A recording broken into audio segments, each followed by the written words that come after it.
Hello and welcome. New graphic novel review by me, Andrew Ace. You can find me online at UYS999. I like to frequent Twitter and Instagram. And if you have been following my Instagram account, you can see I've got a new Captain America hoodie. Even goes over the face all cool-like. And I don't intend on taking this off until, well, the summer makes it completely unbearable. Now, apart from my love from Captain America, which will feature later in the episode, I'm going to start talking about, well, some new graphic novels that I had a chance to read. First up, East of West by Jonathan Hickman and Nick Dragotta. This is an Image Comics produced series that looks at an alternate Earth and, well, it's apocalypse. The great biblical message stories are true, and while death rides on a pale white steed, and war, pestilence, and famine have risen to conclude the Armageddon. This is a series where I've been reading digitally, but I love it so much that I go out and buy the graphic novels, just beginning now, because I want to have it in my library. I had a chance to meet Nick Dragotta a few years ago at Philadelphia while he was working on Red Wing, which was another series he did with Jonathan Hickman, whose name hopefully you recognize. Writer, been working a lot of Avengers World, and a big Marvel guy. And I'm just going to say this is a fantastic series. The artwork is, still got my receipt. The artwork is beautiful. Maybe not the most crazy. Here's a great page to show you. And it's following Death's journey, epic quest to recover his lost son.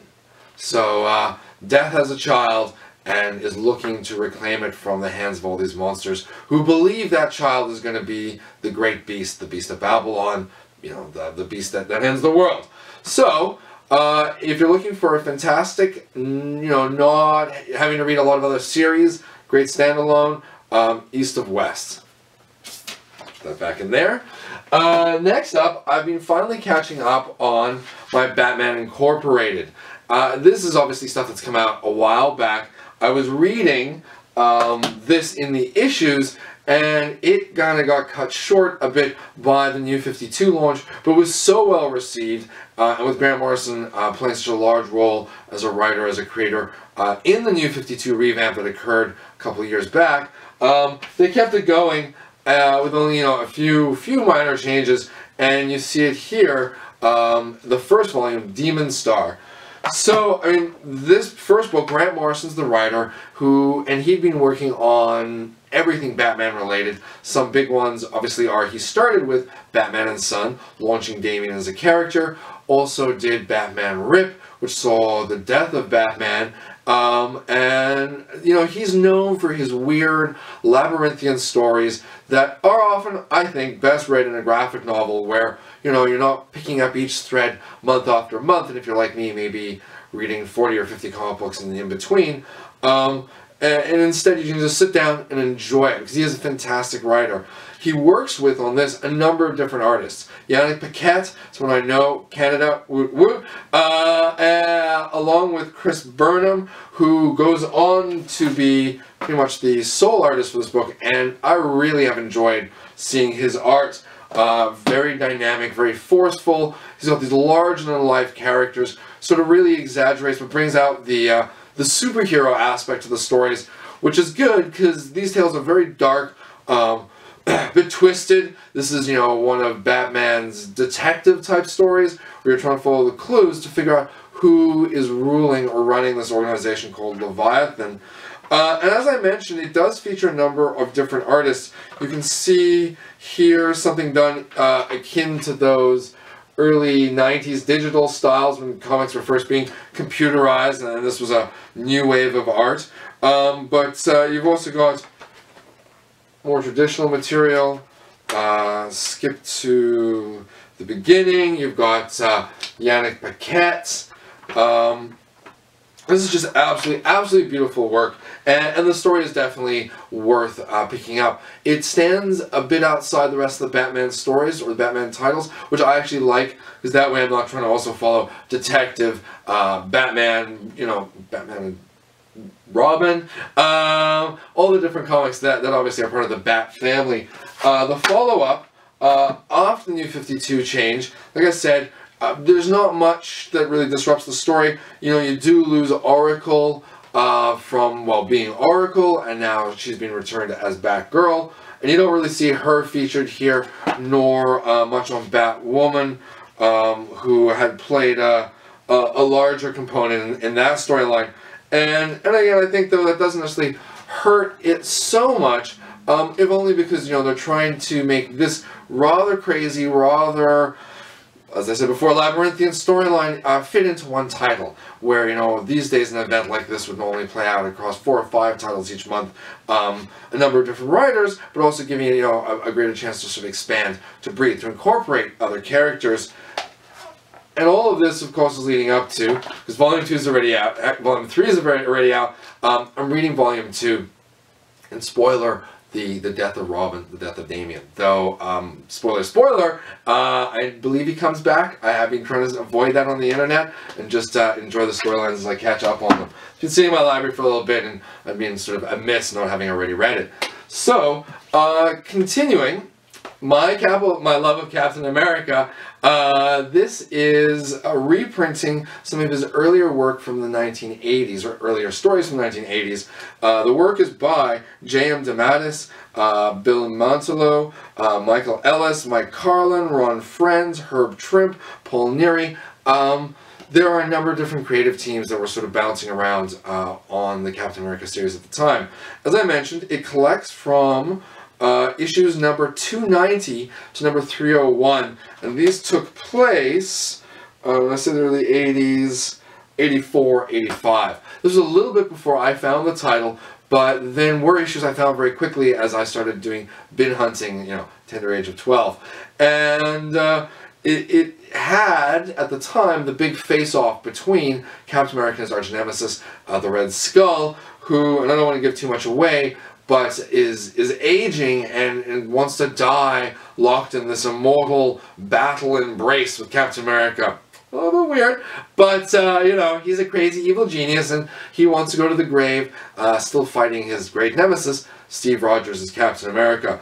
It has some pretty classic style art. It does feature one of my favorite characters, guess since I was picking up the title late 80s, early 90s, Jack Monroe as Nomad. So he was the Bucky of the 1950s Captain America iteration, who got frozen in suspended animation when the, you know, imperfect super serum used on them kind of drove them mad. You saw the return of Jack Monroe early in Ed Brubaker's series, where he gets killed by, well, again, don't want to spoil it too much, but I think at this point, 4 or 5 years old, he gets killed by the return of Winter Soldier, Bucky Barnes, which we don't know at the time, the shadowy figure, but shoots him. And this is after he really kind of branched off on his own, Jack Monroe did, 90s series Nomad, with the cool mirror shades and the discs and the leather jacket, and I probably think it's cool because I was a kid at the time. But anyway, this is a fun read. It packs 11 or so issues into it, which makes it really worth, well, you know, bang for its dollar, bang for its buck. And if you're a Captain America fan, you're going to want to definitely pick this up. So, I know I'm running a little long, but my last graphic novel for the week, Daredevil by Frank Miller and John Romita Jr.